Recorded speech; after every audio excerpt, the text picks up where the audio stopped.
Puluhan kendaraan militer Ukraina terekam kena hantaman drone Rusia yang terbang rendah.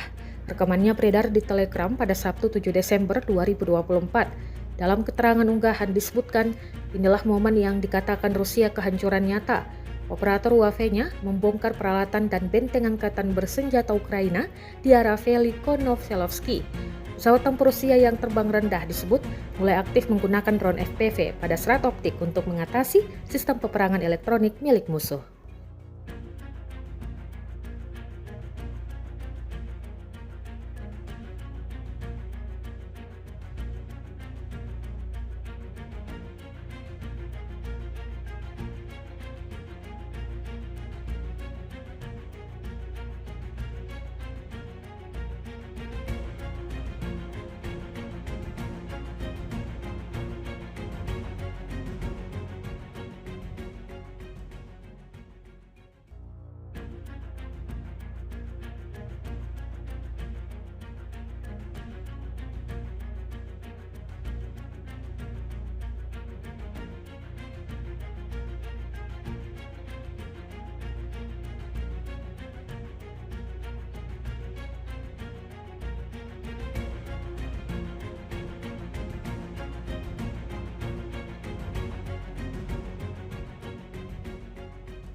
Download Tribun X sekarang, menghadirkan lokal menjadi Indonesia.